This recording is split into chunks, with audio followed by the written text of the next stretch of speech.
Hello everyone, welcome back to my channel. आज हमारी class रहेगी पृथ्वी की आंतरिक संरचना पर। और ये जो क्लास हमारी है ये उन सभी बच्चों के लिए इम्पोर्टेंट है जो लैब असिस्टेंट की तैयारी कर रहे हैं और लास्ट रिवीजन चाहते हैं। तो वो बच्चे इस वीडियोस को बिना रुके देखें। और अगर आपने मेरा चैनल अभी सब्सक्राइब नहीं किया है तो सब्सक्राइब कर लीजिए, क्योंकि यहाँ पे मेरे चैनल पर मैं सभी जो आपका लैब असिस्टेंट है यहाँ पे लास्ट के इन दिनों में मोस्ट इम्पोर्टेंट वीडियोस डालने वाली हूँ। और ज्योग्राफी की जो तैयारी कर रही हैं उनके लिए तो मेरा चैनल बहुत ही ज़्यादा इम्पोर्टेंट है, क्योंकि मैंने मेरे चैनल पर एचटेट, नेट और जो आपका फर्स्ट ग्रेड ज्योग्राफी है और लैब असिस्टेंट ज्योग्राफी के मोस्ट ऑफ टॉपिक जो है वो करवा रखे हैं। और अब भी आप क्विक रिवीजन अगर चाहते हैं तो मेरे चैनल को सब्सक्राइब जरूर कर लीजिए, क्योंकि अभी आपके जो है बहुत थोड़े दिन या बहुत कम समय रहा है आपके एग्ज़ाम में, तो आपको क्विक रिवीजन की बहुत ज़्यादा ज़रूरत है। तो ये जो मेरा चैनल है ये आपके लिए बहुत ज़्यादा हेल्पफुल रहेगा। तो देखिए, चलिए स्टार्ट करते हैं आज का वीडियो। आज की क्लास जो हमारी रहेगी वो पृथ्वी की आंतरिक संरचना पर रहेगी। देखिए, जो मनुष्य है, मनुष्य ने प्रारंभिक काल से ही पृथ्वी की आंतरिक संरचना को समझने के लिए बहुत सारे अध्ययन किए हैं। पृथ्वी की आंतरिक संरचना को 3 लेयर्स में डिवाइड किया जाता है। तो 3 लेयर्स देखिए कौन कौन सी है। जो पहली हमारी जो परत आती है वो आती है क्रस्ट। दूसरी हमारी जो परत आती है यहाँ से यहाँ तक, ये है हमारी मेंटल। और तीसरी जो परत आती है वो आती है क्रोड। तो पृथ्वी की आंतरिक संरचना को समझने के लिए जो हमारी अर्थ है, अर्थ को 3 कोर जो लेयर्स है इनमें डिवाइड किया गया है। पहली है क्रस्ट, दूसरी मेंटल, तीसरी क्रोड। अब देखिए, हमारा जो एग्जाम है, एग्जाम में कौन से क्वेश्चन इंपॉर्टेंट है वो आपको पता होना चाहिए। तो हमारे एग्जाम में जो इम्पोर्टेंट जो क्वेश्चन है वो कौन से हैं। देखिए, हमारी जो क्रस्ट है, क्रस्ट को 2 भागों में डिवाइड किया जाता है, ऊपरी क्रस्ट और निचला क्रस्ट। अब यहाँ से क्वेश्चन बनता है कि जो ऊपरी क्रस्ट है और निचला जो क्रस्ट है, या फिर जो हमारी क्रस्ट है या मेंटल है, इसको कौन सी परत, जो कौन सी संबंधता है वो इसको डिवाइड करती है। तो देखिए, सबसे पहले देखिए जो क्रस्ट है, क्रस्ट और मेंटल के बीच में जो हमारी असंबद्धता आती है, डिसकंटिन्यूटी आती है, वो आती है मोहो डिसकंटिन्यूटी। तो क्रस्ट और मेंटल के बीच में मोहो डिसकंटिन्यूटी। इसके बाद देखिए जो हमारा मेंटल है, मेंटल और क्रोड के बीच में जो हमारी डिसकंटिन्यूटी आती है वो आती है गुटेनबर्ग-विजार्ड असंबद्धता। ठीक है, तो देखिए कस्ट और मेंटल के बीच में मोहो असंबद्धता, मेंटल और क्रोड के बीच में गुटेनबर्ग-विजार्ड असंबद्धता। अब जो हमारा क्रोड है इसको 2 पार्ट्स में डिवाइड किया गया है, मेंटल को 2 पार्ट्स में डिवाइड किया गया है, और जो हमारा क्रस्ट है, क्रस्ट को 2 पार्ट्स में डिवाइड किया गया है। तो देखिए, जो हमारा क्रस्ट है, क्रस्ट को 2 पार्ट्स में डिवाइड किया गया है, ऊपरी क्रस्ट और निचला क्रस्ट। ऊपरी क्रस्ट और निचले क्रस्ट में इनके बीच में जो हमारी संबद्धता आती है या डिसकंटिन्यूटी आती है वो आती है कोनार्ड डिसकंटिन्यूटी।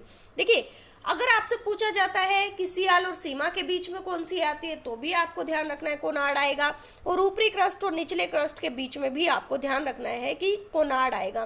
क्योंकि नेट में एक बार क्वेश्चन पूछा गया था कि कोनार्ड असंबद्धता किन किन के बीच में आती है। तो हमारा सियाल सीमा जो है ऑप्शन में नहीं था, हमारे ऑप्शन में ऊपरी क्रस्ट और निचला क्रस्ट था। तो आपको ये ध्यान रखना है कि कोनार्ड असंबद्धता किन किन के बीच में आती है, ऊपरी क्रस्ट और निचले क्रस्ट के बीच में। अब ऊपरी मेंटल और निचला मेंटल 2 पार्ट्स में डिवाइड किया ना मेंटल को, तो मेंटल, ऊपरी मेंटल और निचला मेंटल जो है इनके बीच में रैपिटी असंबद्धता आती है।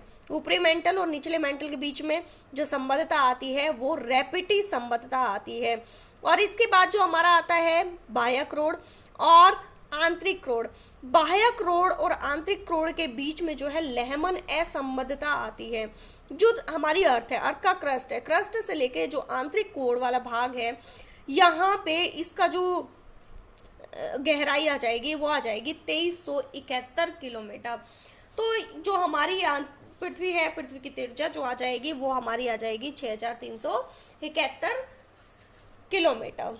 ठीक है। अब देखिए जो हमारा अर्थ क्रस्ट है, जैसे जैसे आप नीचे की तरफ जाते हैं तो 32 मीटर की गहराई पर जो हमारा टेम्परेचर है वो 1 डिग्री सेल्सियस बढ़ जाता है। और जैसे जैसे आप अंदर की तरफ जाओगे तो हमारा जो बीच का भाग है, ये वाला जो पार्ट है ये लिक्विड फॉर्म में है, जबकि इनर कोर वाला जो पार्ट है ये जो पार्ट है ये हमारा जो है ठोस भाग है।